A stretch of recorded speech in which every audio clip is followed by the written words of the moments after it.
আসসালামু আলাইকুম। Taskin Ahmed reverse swing generate করেছেন, যেটা বাংলাদেশ ক্রিকেটের জন্য একটা অত্যন্ত পজিটিভ জায়গা। বিশেষ করে আমরা বর্তমানে ইন্টারন্যাশনাল ক্রিকেট কাউন্সিলের যে নতুন নিয়ম করা হয়েছে, যে নিয়মের সঙ্গে এই জেনারেশনের ক্রিকেটাররা খুব বেশি হ্যাবিচুয়েটেড না, যে ৩৪ ওভারের পর থেকে একটা বল দিয়েই খেলা কন্টিনিউ হবে। আমরা জানি যে বর্তমান সময়ে যে নিয়মটা ছিল ২০১০-১১ সালের পর থেকে, এক্সাক্ট সালটা আমার মনে নাই, সো র্যান্ডমলি বলছি, যে দুই পাশ থেকে দুইটা নতুন বল দিয়ে খেলা হয় এবং ৫০ ওভার পর্যন্ত সেটাই কন্টিনিউ হয়। তবে রিসেন্ট পাস্টে যে নিয়মটার পরিবর্তন হয়েছে, যে ৩৪ ওভারের পর থেকে একটা বল দিয়ে খেলা কন্টিনিউ হবে, এবং এই নিয়মের পরে কিন্তু রিভার্স সুইংয়ের কার্যকারিতার ব্যাপারে বা রিভার্স সুইং ফিরিয়ে আনার ব্যাপারে অনেক বেশি মাত্রায় আলোচনা হচ্ছিল বা আলোচনা হচ্ছে। সেই জায়গাটাতে বাংলাদেশের বোলাররা কতটুকু ধাতস্থ হতে পারবেন নতুন পরিবর্তিত কন্ডিশনের সঙ্গে, সেই ব্যাপারটা নিয়ে একটা অনেক বড় আলোচনার বিষয়বস্তু ছিল। তবে অনেক লেটে হলেও তাসকিন আহমেদ কিন্তু রিভার্স সুইংটাকে বেশ ভালো মতো আয়ত্ত করতে শিখেছেন, এবং নিউজিল্যান্ডের সঙ্গে প্রথম ওয়ানডে ম্যাচে তাসকিনকে আমরা কিন্তু রিভার্স সুইং করতে দেখেছি। যারা রিভার্স সুইং মানে বোঝেন না বা রিভার্স সুইং সম্পর্কে খুব বেশি আইডিয়া নেই, তাদের জন্য একটু ডিকোড করতে চাই। খেয়াল করে দেখবেন, তাসকিন যখন বলটাকে রিলিজ করছেন, সেই রিলিজ পয়েন্টের সময় বলের শাইনি পার্টটা, অর্থাৎ যে পার্টটাকে আমরা বলি যে একটু চকচকে পার্ট, সেটা দেখবেন ভেতরের দিকে, অর্থাৎ ডান পাশে। আর বা পাশে দেখবেন যে রাফ পার্ট, অর্থাৎ বা পাশের পার্টটা একটু মনে হচ্ছে রুক্ষ। সো নর্মালি যেটা হয় যে ট্রেডিশনাল সুইংয়ে একজন বোলার যখন বলটাকে রিলিজ করেন, বলের মুভমেন্টটা হয় কোন দিকে? বলের মুভমেন্টটা হয় রাফ পার্টের দিকে, অর্থাৎ রুক্ষ পার্টের দিকে, অর্থাৎ শাইনি পার্টের বিপরীত দিকে।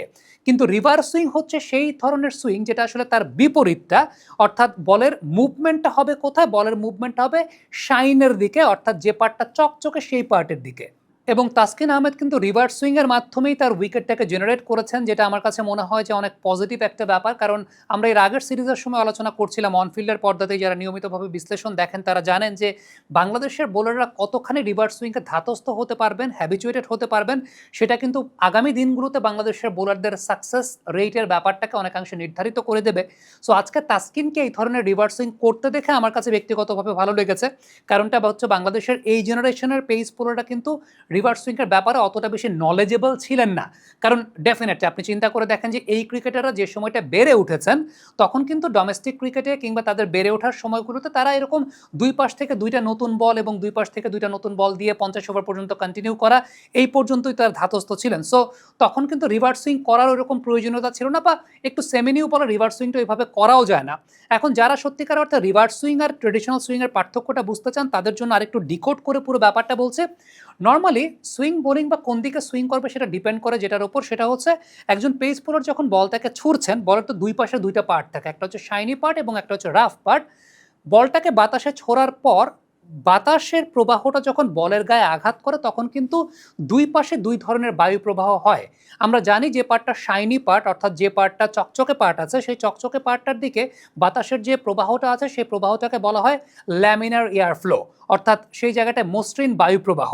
এবং বিপরীত দিকে যে বিষয়টা ঘটে সেটা হচ্ছে ক্যাওয়েটিক এয়ার ফ্লো, কিংবা আপনি যেটাকে ক্যাওয়েটিক বায়ু প্রবাহ বলতে পারেন। এখন এই যে ক্যাওয়েটিক এয়ার ফ্লো এবং ল্যামিনার এয়ার ফ্লোটা জেনারেট হচ্ছে, এর পরবর্তী সময় এই যে বায়ুর যে চাপটা রয়েছে, সেই চাপের কারণে বলটা মুভ করে মূলত শাইনি পার্টের বিপরীত পার্ট, অর্থাৎ যে পার্টে আসলে রুক্ষ বা রাফ পার্ট আছে সেই দিকে। সো বলটা তখন সেই দিকে মুভ করে। তবে রিভার্স সুইংয়ের ব্যাপারটা হচ্ছে যখন বলটা অনেক বেশি মাত্রায় পুরনো হয়ে যায়। বাবা, এত এনার্জি কই পাও? এই পাওয়ার পাওয়ার চুমুকে অ্যাকশন। বলটা যখন বেশি মাত্রায় পুরনো হয়ে যায়, তখন দুইটা পার্টই কিন্তু আসলে রুক্ষ পার্ট থাকে। তার মধ্যে এটা মেনটেনেন্সের উপর ডিপেন্ড করে যে আসলে ফিল্ডিং সাইড কীভাবে বলটাকে মেনটেন করে একটা পার্টকে একটু শাইনি করছে। সো একটা পার্ট হচ্ছে কম শাইনি পার্ট, আর একটা হচ্ছে অনেক বেশি মাত্রায় রুক্ষ পার্ট। সো এই যে কম শাইনি পার্ট এবং রুক্ষ পার্ট, এটা মেনটেনেন্সের উপর ডিপেন্ড করছে। এটা মেনটেন করার পর একজন বোলার যখন বলটাকে ছুটছেন, তখন যে বিষয়টা দেখা যায় সেটা হচ্ছে রুক্ষ পার্টের দিকে বলটা মুভ না করে বলটা আসলে মুভ করছে ওই যে কম শাইনি পার্ট যেটা আছে, সে কম শাইনি পার্টের দিকে। তাসকিন আহমেদের হাত থেকে আপনারা কিন্তু ব্যাপারটা বুঝতে পারছেন যে তাসকিন আহমেদের হাতে যখন বলটাকে রিলিজ করছেন, তখন দেখবেন তার বলের কম শাইনি পার্ট বা শাইনি পার্ট যেটাকে আমরা বলতে, সেটা কিন্তু টুয়ার্ডস হিজ রাইট, অর্থাৎ যেটা ব্যাটারের ভেতরের দিকে ঢুকবে সেই দিকে, কিন্তু রাফ পার্টটা হচ্ছে বাইরের দিকে। নর্মালি একজন ব্যাটার যখন বলকে দেখেন, কিংবা এটা একদম টিপিক্যালি ব্যাটসম্যানদেরকে শেখানোই হয় যে বলের যে শাইনি পার্টটা তার বিপরীত দিকে বলতে মুভ করবে, সো ব্যাটার কিন্তু ওই অনুযায়ী প্রিপারেশনটা নেন, বা ব্যাটার কিন্তু ওই অনুযায়ী প্রিপেয়ার থাকেন। আপনি বলতে পারেন যে ব্যাটসম্যান ব্যাটিং করার সময় এরকম হাতের দিকে দেখে কিভাবে বুঝে? ভাইয়া, এটাই হচ্ছে ইন্টারন্যাশনাল ক্রিকেটের একজন ব্যাটসম্যান আর পাড়ার ক্রিকেটের একজন ব্যাটসম্যানের মধ্যে পার্থক্য। ইন্টারন্যাশনাল ক্রিকেটের ব্যাটসম্যানের পেশাটাই ওইটা, যে ওই যে বোলারের হাত থেকে দেখে বোঝা যে বলের সুইংটা কোন দিকে হবে। ইভেন বোলার যখন রান আপ স্টেজে আছেন তখন থেকেই ব্যাটসম্যানকে কিন্তু এটাকে হার্ড ফোকাস করতে হয়, যে বলের সিম পজিশনটা কোন দিকে তিনি রাখছেন, কিংবা বলের এদিক ওদিক কোন দিকে কিভাবে তার শাইনি পার্টটা আছে, রাফ পার্টটা আছে। So this is it all about. এবং তাসকিন আহমেদ সত্যি কথা বলতে এই জায়গাটা তিনি বেশ ভালো মতো রপ্ত করেছেন, আয়ত্ত করেছেন, এবং আজকের এই ম্যাচে তার একটা যেটাকে আমরা বলি প্রেজেন্টেশন, সেটা আমরা দেখতে পেয়েছি, which was really good to see. So আমার কাছে মনে হয় যে টেকনিক্যাল পয়েন্ট অফ ভিউ থেকে বাংলাদেশের এই জায়গাটার দৃশ্যমান উন্নতিটা অবশ্যই খুব গুরুত্বপূর্ণ একটা বিষয়।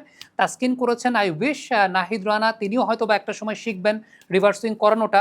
তাহলে একটা বিষয় যেটা ঘটবে সেটা হচ্ছে যে বাংলাদেশের ডেথ ওভার্সের কিংবা 35 ওভারের পরে ম্যাচের মোমেন্টামটা বাংলাদেশের দিকে শিফট করানোর জন্য আমার কাছে মনে হয় যে our pace bowlers can play a very vital role, এবং which is very much necessary. Mustafizur রহমানের তো একটা বিষয় আছে, আমরা জানি মোস্তাফিজ যখন খেলবেন আমাদের দলে, ডেথ ওভার্সে বল যখন অনেক বেশি মাত্রায় পুরনো হয়ে যাবে, তার যে ফিল্ড স্পেশাল ডেলিভারিগুলো, that will also create an impact for Bangladesh, যেটা আমি ব্যক্তিগতভাবে বিশ্বাস করি। দর্শক, কমেন্ট বক্সে আপনাদের মন্তব্য মতামত জানতে চাই, লিখে পাঠাবেন। Thank you so much.